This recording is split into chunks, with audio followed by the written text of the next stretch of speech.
Let's talk about what it's like to get medically induced when giving birth.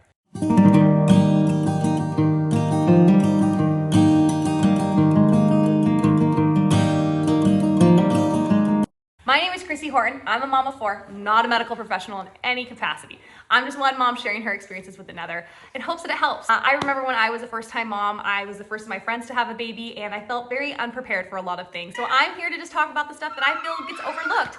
And again, just sharing my experiences in hopes that it helps another mom. So this is my fourth baby. He is 7 months old, and he's the only one I went into birth with without having to get medically induced. My other 3 children, I had to get medically induced. I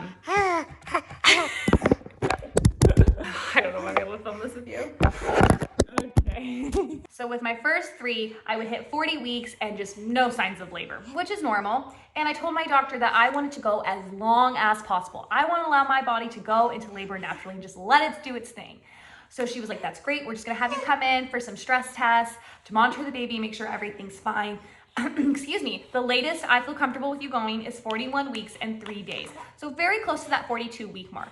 Now that 42-week mark is important to note because when you are about 2 weeks past your due date, the risk do increase. Doesn't mean these things will happen, but the risk increase. And one of those risks is your baby ingesting meconium, which is basically their first poop. So the longer they go, the risk of them defecating in the womb gets higher, and then that can get into their lungs, which could be very serious.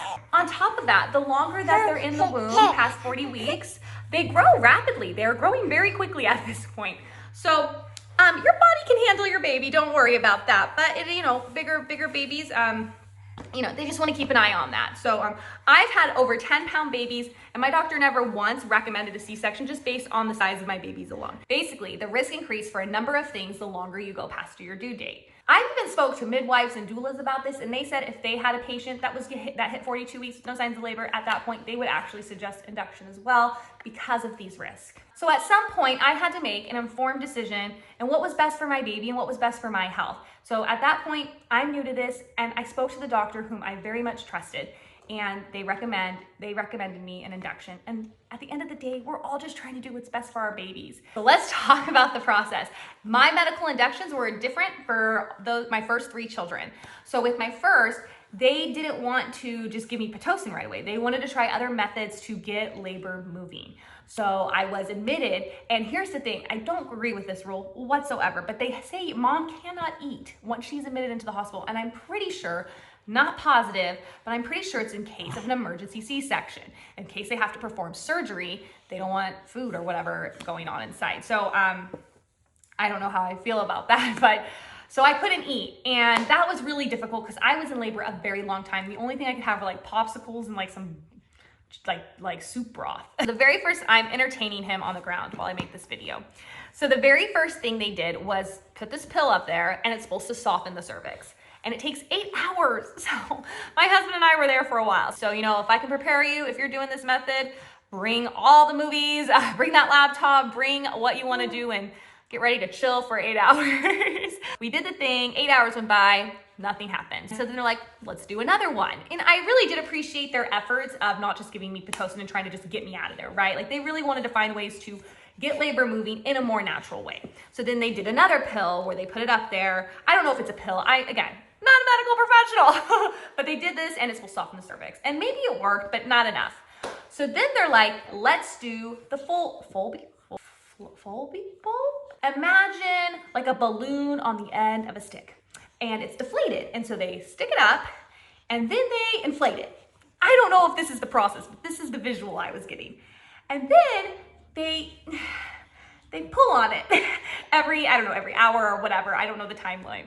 And they're supposed to, get things open. At this point, the pain was a lot, and I was shaking, and it was just a pain I've never experienced before. It was manageable in some sense. Like I didn't think I was going to die or anything, but it was very, very difficult. And I also knew that I was nowhere near giving birth. I knew this was going to be a long process, and I didn't want to run out of energy to push when the time came. I've had women come to me saying they were very adamant about a no medicated birth, but labor was really, really long, and they were putting off the medications to relieve the pain, and they really wanted a natural process. Well, their labor was very long, sometimes up to like 16, 20 hours. So when it came time to push, their body had nothing left. because it was fighting off that pain for so long. And these women had to get an emergency C-section. Now, am I saying that if you don't take pain medication, you're gonna end up in a C-section? Absolutely not. This was their personal story. This is what happened to them. But it was something I kept in mind, and it made sense to me. If your body's fighting the pain off for so long, it makes sense that would run out of energy at some point. Again, not a guarantee though. So hearing those stories, I made the decision, and feeling the pain I was in, I decided to take the pain medication they were offering. This was not the epidural at this point. It was something else. And because this Foley Bulb was just no joke. We go through all that, and I think my cervix opened up a little bit more at this point, but it just was having a really hard time opening. And then that's when the doctor was like, let's do the pit. So that's when they gave me Pitocin. Pitocin is no joke. The contractions you get from Pitocin, because I've had this experience, because I've had experience of giving birth with Pitocin and naturally, the contractions you get from Pitocin are just 10 times worse than naturally occurring contractions. So the pain was a lot. And again, I wanted to have that energy to push for when baby came. So I opted for an epidural at that point. I know there's so many strong opinions on the epidural, but I don't think women should be shamed for pain management during this time. There's a lot of variables involved, and we're all just trying to deliver our baby healthy. I know there's a lot of opinions on modern medicine, especially during birth, but I think it's so great we live in a time where we have options, because before this, there were a lot of moms and babies who didn't make it. So I just think any woman who gives birth, no matter how she does it, is a rock star. We're all rock stars, no matter if it's a C-section, no matter if it's vaginally. We're all going through this, and we're bringing life into the world. Now, birth doesn't have to be this way. There's so many options for ways birth has to be. But again, I'm just sharing my experience. Okay, so anyway, I get the Pitocin, the contractions are intense. I get the epidural, and I am so much better. I am so much better. I was so thankful for that epidural, because I finally, for the first time, could relax, and I was very present, and I could be present more when my baby came and everything. And for once, I wasn't writhing in pain in the last few hours. So the epidural was so beneficial for me. And I wasn't just blacked out in pain. I get the epidural, the Pitocin's moving, and things are still progressing kind of slow. So then the doctor breaks my water. I know there's a lot of arguments where doctors are trying to just like push women out of the bed and stuff, but I just did not feel that way. I felt like my doctors were exercising every option possible. And again, I'm pretty close to 42 weeks at this point. My baby's very big. They're just trying to deliver a healthy baby and make sure I'm helping the process too. I very much trusted my doctor's choices. So then they break my water, things start going. And it's a few hours. So I think at this point, before I even started pushing, we hit like the 23, I don't know, I can't remember, but it was a long time. It was like over a day. And then it comes time to push. And I push for 2 hours. So this is my first. And I know there's a lot of different methods on pushing and everything, but you know, this is my first. I didn't have a lot of knowledge. So for 2 hours, and at this point, I think my epidural wears off because I'm feeling everything and my baby gets stuck. And they're like, okay, we could use forceps, we can use this section thing, or we may have to do a C-section. But they really wanted to work with me. And so they're like, we're gonna keep pushing, we're gonna keep trying new things, and hopefully baby comes out. And he did. Had a little bit of a cone head, but it went down like within the next day or two. But he came out. But I'm pretty sure my epidural wore off because I literally screamed when I was pushing. I was in labor for a very long time. Baby came out, and I'm gonna be really honest with you. This was my first baby. I was in a lot of pain because I'm pretty sure my epidural wore off. And I did not feel this very instant bond right away. I was so focused on, I think, the pain I was feeling, and I couldn't believe what just my body went through, and they put this baby on my chest, and I don't know, I didn't feel that bond immediately, but it did come eventually. So please know that if they put the baby on your chest and you're just kind of like, it's normal. And I've talked to a lot of women where this has happened too. But anyways, everything was great. He was great. He was healthy. I was fine. Recovery was rough. I have a video on that. I think it's a 2-minute video on postpartum recovery, everything you need, everything you should be prepared for, because I had no idea. So you give birth to this baby, and then they need you to birth your placenta. So the placenta is the organ that was keeping baby alive that whole time in the womb. And so that one hurts too. But it comes out much quicker. So placenta comes out, they make sure everything's intact, everything's good, they make sure there's no placenta left. And then baby comes, everything, then they want to massage massage your belly, but this is to check to make sure everything is out, check for hemorrhaging of any kind, and I hemorrhaged pretty bad. They pressed on it and there just gushes of blood. I mean, it splatted out on the nurse's clothes. Like it was really, really bad. So they had to keep an eye on me. I had to be hooked up to a lot of IVs and stuff. And yeah, it was an intense first time experience. So that was my first time.